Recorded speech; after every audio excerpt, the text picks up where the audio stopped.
Ok. Alors, on va enregistrer le document, enregistrer sous.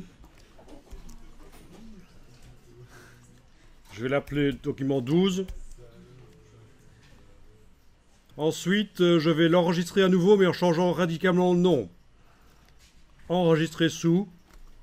Et je vais l'appeler deuxième vecto 01.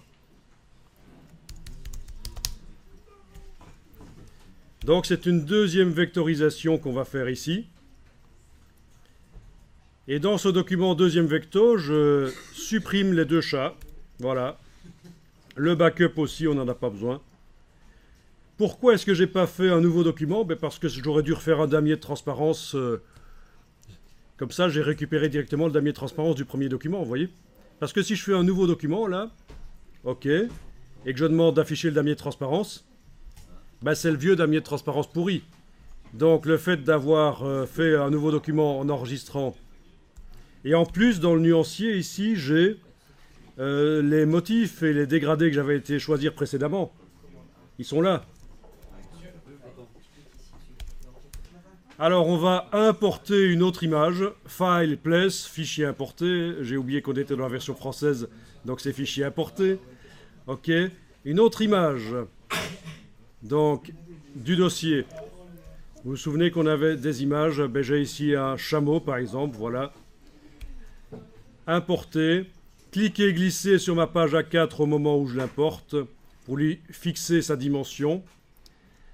Et c'est important pour ce qu'on va faire ici que le damier de transparence reste affiché parce que vous allez voir qu'au moment de la vectorisation, on peut se débarrasser des vecteurs blancs. Ça va être très facile. Vous connaissez l'option d'ailleurs maintenant.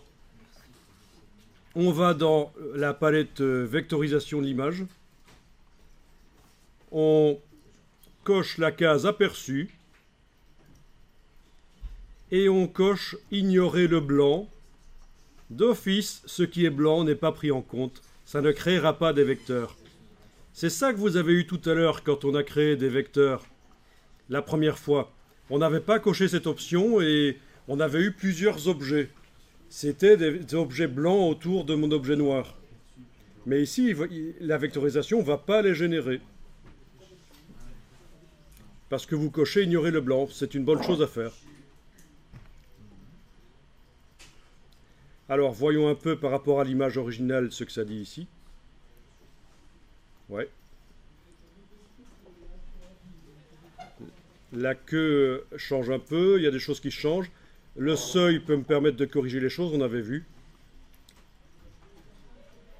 Oui, je pense qu'il faut, dans ce cas-ci, aller plutôt comme ça. Bien. On a aussi les autres curseurs, mais qui ne vont pas avoir une influence énorme ici, qui permettent d'avoir une fidélité plus élevée par rapport à l'original, éventuellement.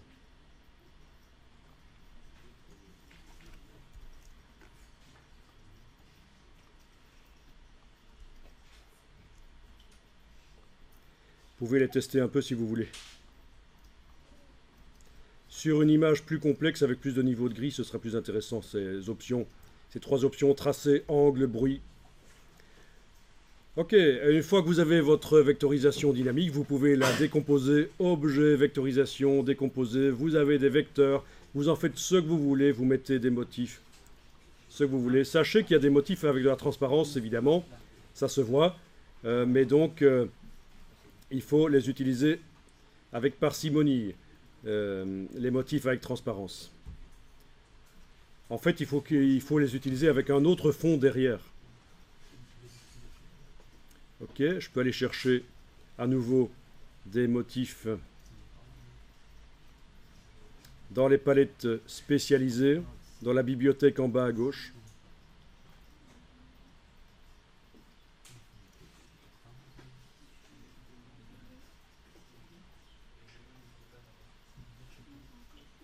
Ok, double-cliquez sur l'outil de transformation. Voyons un peu si je le mets à 20% celui-là. Voilà, ça marche.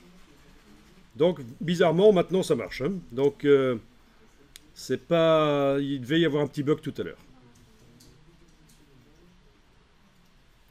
La rotation, si je veux, double-clic sur l'outil rotation. Ça marche maintenant chez tout le monde? Eh ben,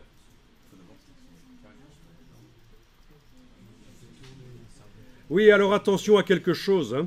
Là, j'ai redimensionné mon motif initial à 20%. Si je reviens dans la boîte redimensionnée, il est toujours indiqué 20%, mais ça fait 20% sur le motif déjà redimensionné. Donc ça, il faut y penser, hein.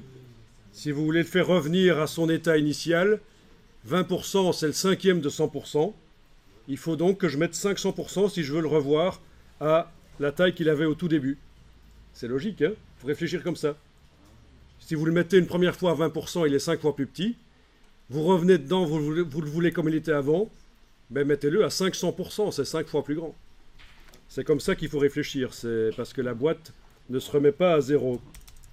Ok.